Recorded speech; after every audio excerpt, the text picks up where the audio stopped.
Muy buenas tardes. Ante todo, yo quiero felicitar a nuestra flamante presidente Marlene Pérez, a Kenia, a Annie, a la doctora Rita Rojas por una fabulosa entrevista, conferencia, a Pedro que hizo un trabajo extraordinario en resumir lo que es la endoscopía en tiempo de COVID. Yo creo que tanto el webinar de la semana pasada como el webinar de esta semana nos debe hacer sentir tan orgullosos de lo que ha progresado la Sociedad Dominicana de Gastroenterología, que aún en tiempos de crisis como ese, es capaz de generar actividades de esta calidad, que nos acerca tanto, que nos hace sentir también, que nos hace, me da más fuerza. Yo le pedí a Marlene su pedido que diera la conferencia y yo le dije, mira Marlene, yo le dije que sí, cuando le dije que estaba enfermo me dijo imposible, entonces claro, nadie lo pudo haber hecho mejor que como lo hizo Pedro. Pero a medida que me fui mejorando, llegó un momento en que le dije, Marlene, mira, yo de verdad, bueno, yo me imagino que todos ustedes deben saber que yo fui afectado por el virus.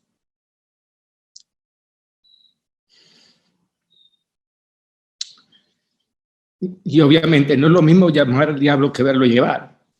Entonces le dije a Marlene, mira, de verdad yo quiero que tú me dejes, aunque sea un par de minutos, para poder dar mi experiencia sobre esto, ya desde el punto de vista humano. O sea, yo creo que esto es una pandemia que tiene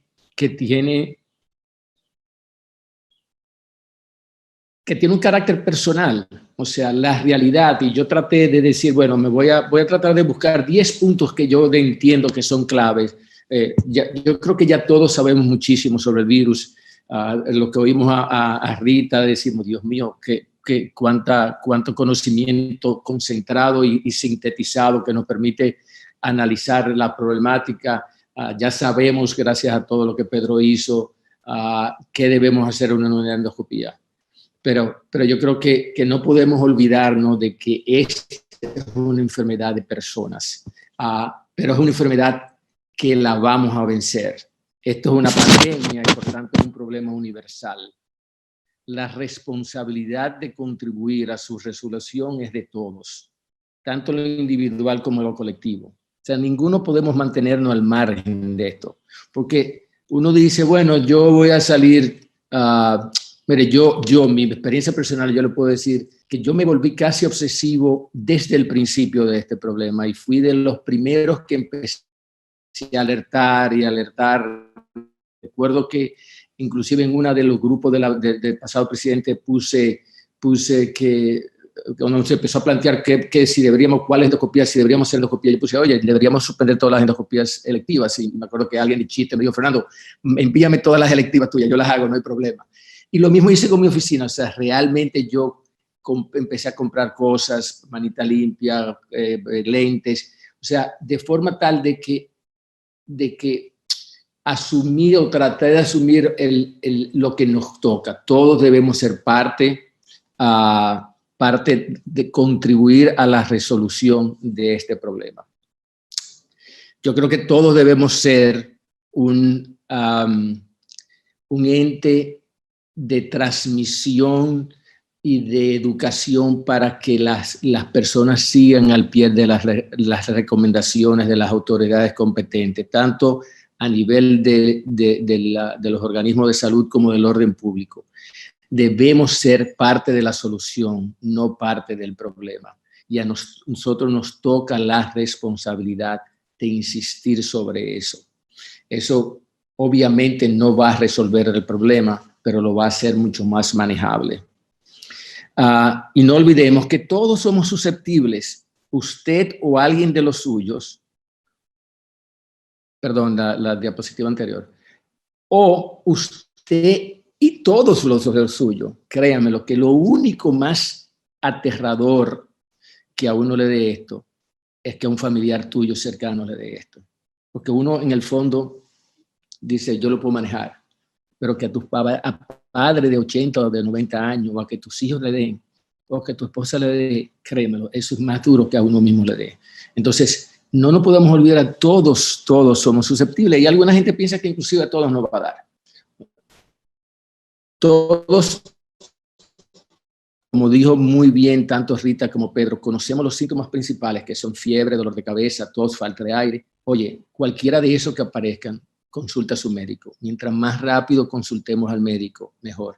Y créanmelo, esto pasa como con las complicaciones de endoscopía, que el paciente tiene dolor después de una colonoscopía y tú en el fondo quisieras poder cerrar los ojos y decir, no, a él no le está doliendo. Yo mejor me voy para mi casa, yo sé que a él no le está pasando nada.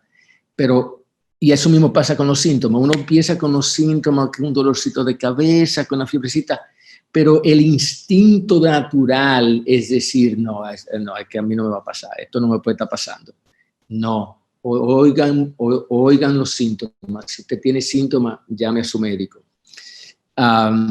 Pero muy importante, como lo enfatizó mucho Rita y sobre todo Pedro, más del 30% de los pacientes no van a toser. O sea que debemos saber que si usted presenta fiebre, dolor de cabeza, náuseas, pérdida de apetito, diarrea, pérdida del gusto o del olfato, llame a su médico. Pero ese mensaje también transmítalo alrededor del suyo. O sea, si solamente le vamos a prestar atención, yo he tenido, mi experiencia personal, yo no tosí nunca, no me faltó el aire, pero yo he tenido por lo menos 4 o 5 pacientes y de esos solo uno ha tosido. O sea que no la tos no puede ser, o la falta del aire, primero porque cuando se presenta usualmente ya es un poquito tarde, pero además va a haber mucha gente que no lo va a presentar. La siguiente, por favor.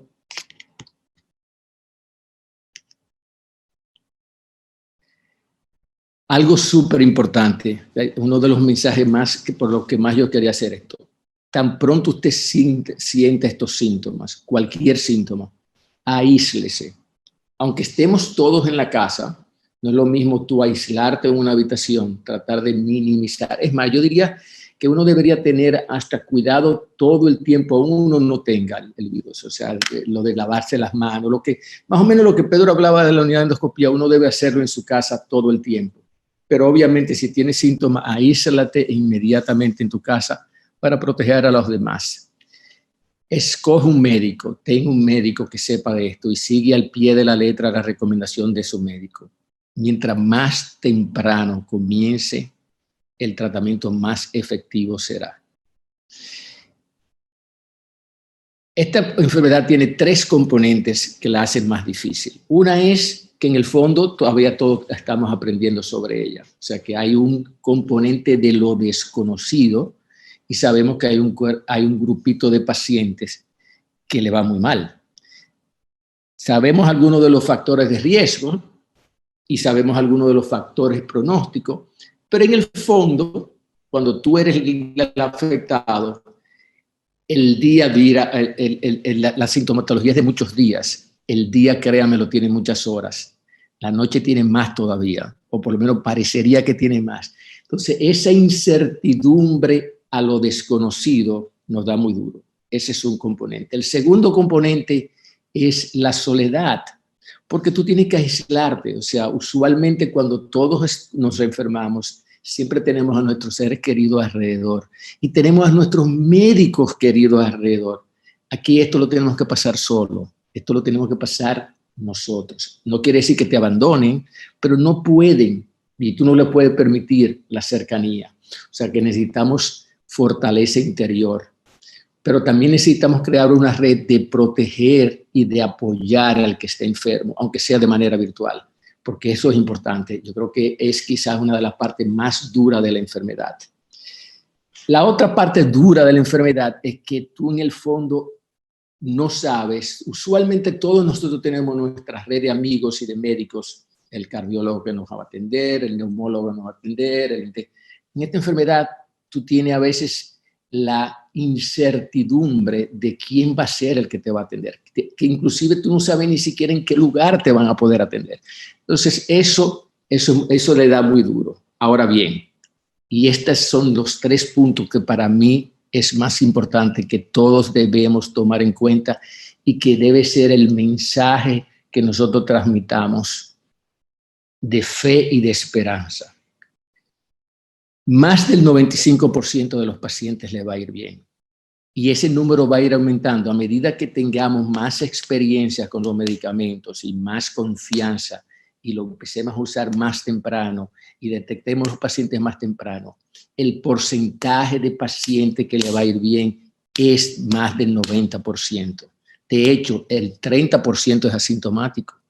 Y del que es sintomático, entre los asintomáticos y el que tú puedes manejar en la casa, eso llega casi al 90%.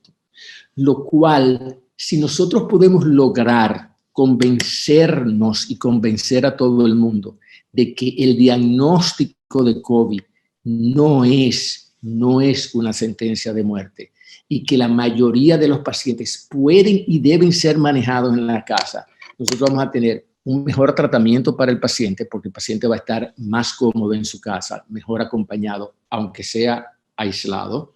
Nosotros vamos a poder tratar al paciente de una forma mucho más barata. Vamos a poder descongestionar los sistemas de salud, no solamente para el paciente más severamente afectado, sino para el resto del mundo y el resto de la población que se sigue enfermando. Yo he tenido que manejar por lo menos 3 pacientes con obstrucciones intestinales, 2 de las cuales la manejé en la casa, una que finalmente tuvo que ingresarla, porque todos los sistemas de salud están, no, gracias a Dios no han colapsado, pero están muy estresados. Entonces, no perdamos la fe en Dios, no perdamos la fe en nosotros mismos, no perdamos la fe en nuestra familia, en todos nuestros amigos y médicos. El COVID no es una sentencia de muerte. Juntos, y yo creo que la Sociedad Dominicana de Gastroenterología está haciendo un ejemplo bellísimo, y Marlene, de verdad te felicito, o sea, sigue para adelante. Juntos, con la colaboración de todos y con la fe en Dios, lo vamos a derrotar. Y mañana vamos a ser mejores personas y vamos a vivir en un mundo mejor. El COVID no nos va a vencer. Nosotros tenemos que seguir para adelante con fe, con esperanza, con amor y con mucha fe en Dios. Ese es mi mensaje para todos ustedes.